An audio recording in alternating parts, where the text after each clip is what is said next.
Hello there, as you know, I'm Black Bright, and today I decided I wanted to talk about this. Now it says, paying twice, workers face NHS bills of thousands in immigration crackdown. And I wondered what all that was about. And what it seems to be about is that when immigrants come to the UK, they pay something called an immigration health surcharge.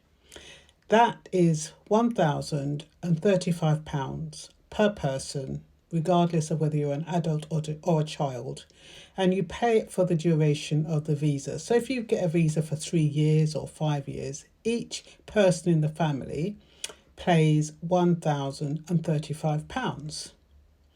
And that is so they can access NHS. They can go like we can go to doctors, and they still have to pay for prescriptions and stuff like that, eye care, dental care, but they can go to the GP, providing they've paid their IHS. So I thought, okay, that sounds fair enough.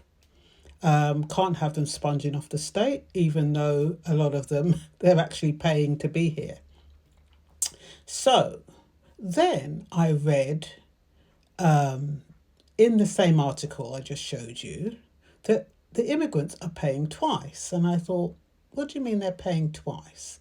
So as I read down, it says that when they're employed, they have to pay NHI, National Health Insurance, just like any other employer. So the NHI, they pay that out of their salary. So on top of paying the international health surcharge, they also pay their national health insurance. Both seem to be doing the same thing. The only difference I could work out was that the immigration health surcharge seems to be for the individual, and the national health insurance seems to be funding for everyone. It's the universal health care. So, but they have to pay that immigration health surcharge, regardless of whether they ever visit a doctor. They could be here for 5-10 years, never visit a doctor, but they still have to pay that amount. Now, before I run out of time, I've written down a little bit of stuff that might help us to understand the logic behind what is going on and why a lot of immigrants feel hard done by. I think, as it says in all of our passports, well, if you're a British citizen, it still says it in your passport, that settlement in the UK or getting citizenship in the UK is a privilege, it's not a right. So anybody who's a naturalised citizen still doesn't have a right to be in the UK. It's still a privilege. The only people who have a right to be in the UK are those with 3 generations of family members who were also born in the UK. That usually doesn't include anyone of colour. So anyone of colour doesn't have a right to be in the UK, regardless of how many thousands and thousands of pounds you pay for your citizenship. It doesn't give you a right, it's still a privilege. Anyway, that's out of the way. The National Health Surcharge is paid to gain access to the National Health Service for the duration of their visa. It is not refundable if they visit a GP, but it is considered a contribution to the health service. The amount, £1,035 per year per person, does not cover prescriptions or dental care or sight tests. And remember, these people who come under this category have no access to public funds, so they're not sponging off the state.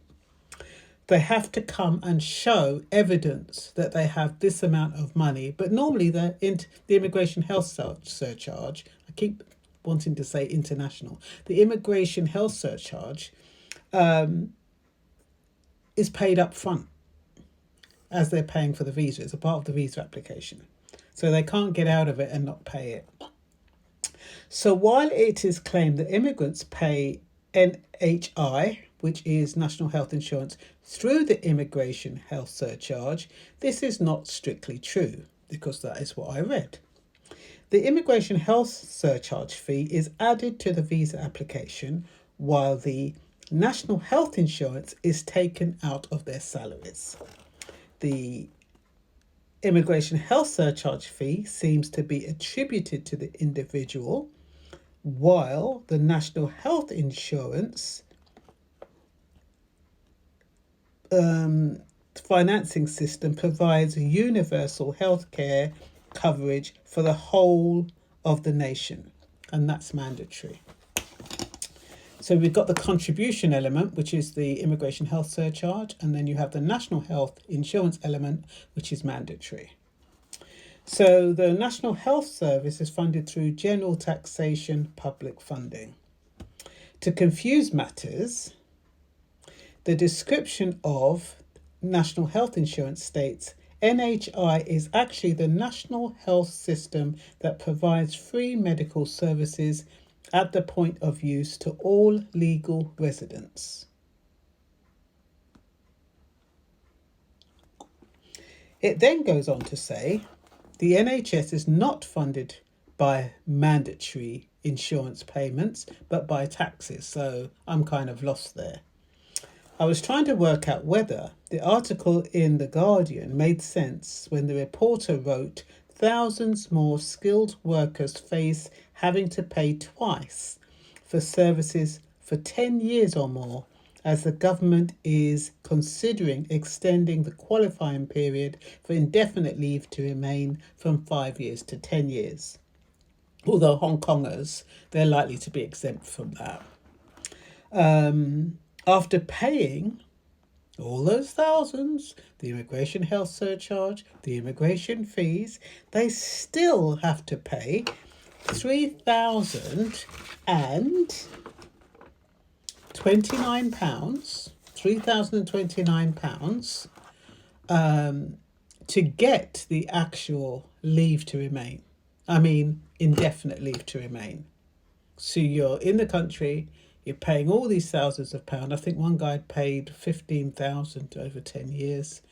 And at the end of it, he still has to pay another 2009 on top of it.